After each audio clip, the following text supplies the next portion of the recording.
আমার ভাইয়ের, আমার বন্ধুরা, আমার নবুয়তের 10ম বছরে আল্লাহ রাসূল সাল্লাল্লাহু আলাইহি ওয়াসাল্লামের সহধর্মিণী আম্মা জান খাদিজাতুল কুবরা মারা যান।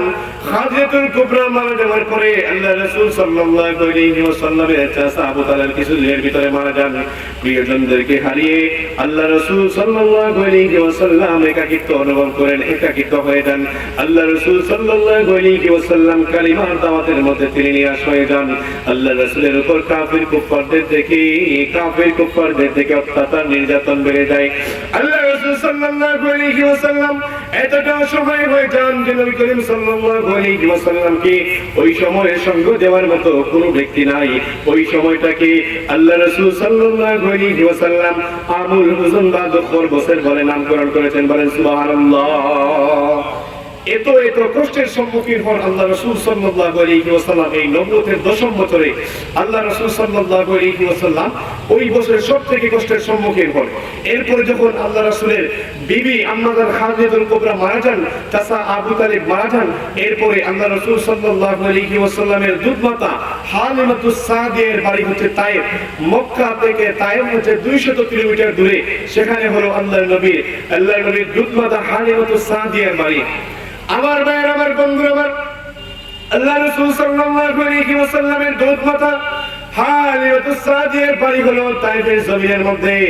মক্কা থেকে তায়েফের জমিনের মধ্যে দূরত্ব হলো 200 কিলোমিটার দূরে। আল্লাহ রাসূল সাল্লাল্লাহু আলাইহি ওয়াসাল্লাম তায়েফের জমিনের মধ্যে যান। আল্লাহ রাসূল সাল্লাল্লাহু আলাইহি ওয়াসাল্লামের দুধমাতা হালিমাতুস সাদিয়ার বাড়ির মধ্যে উঠেন। জোরে জোরে বলেন না সুবহানাল্লাহ। আমার ভাইয়ের, আমার বন্ধুরা, আমার আল্লাহ রাসূল সাল্লাল্লাহু আলাইহি ওয়াসাল্লাম তায়েফের জমিনের মধ্যে যান।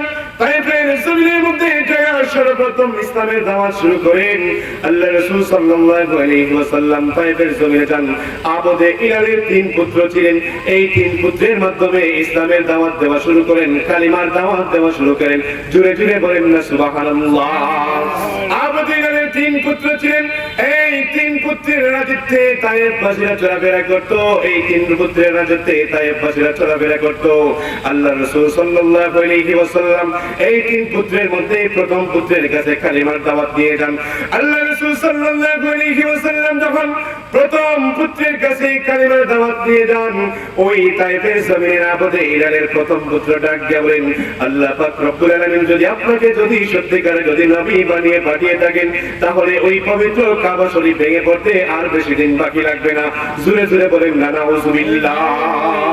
আপনারাই বলেন সাহাবাগণ, আল্লাহ রাসূল সাল্লাল্লাহু আলাইহি ওয়াসাল্লাম যাকে নবী এই দুনিয়ার জমিনের মধ্যে সর্বশেষ নবী হিসেবে বানিয়েছেন, উনি নবী হয়েছেন, এতে কি কাবা শরীফ কখনো ধ্বংস হবে না? কখনোই কাবা শরীফ ধ্বংস হবে না।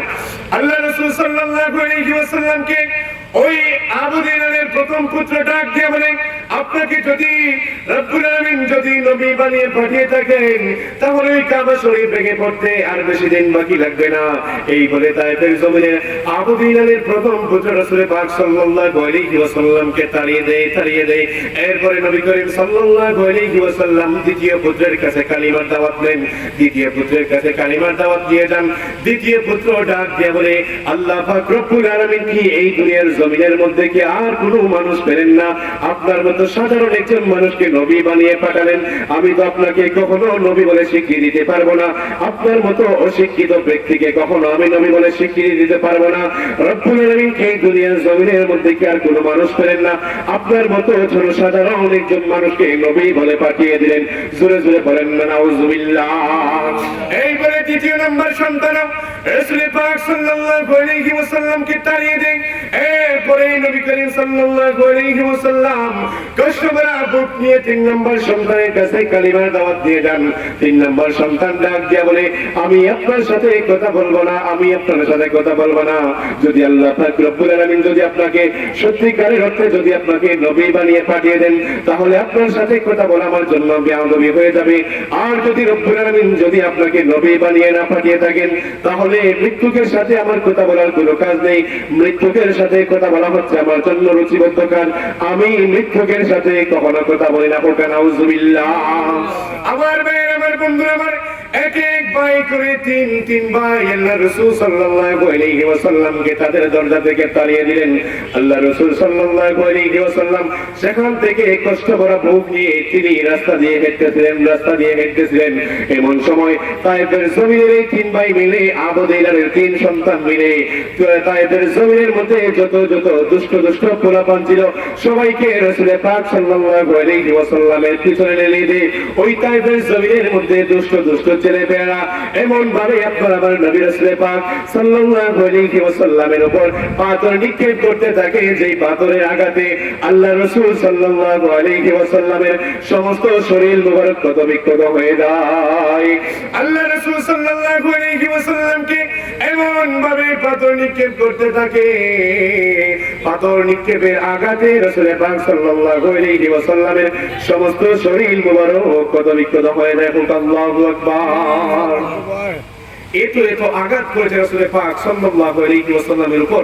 ওই সময় তায়েফের জমিনের মধ্যে আল্লাহ রাসূল সাল্লাল্লাহু আলাইহি ওয়াসাল্লাম এত পরিমাণে কষ্ট পান, তিনি বিষণ্ণ মনটা নিয়ে তিনি একটা নির্জন জায়গার মধ্যে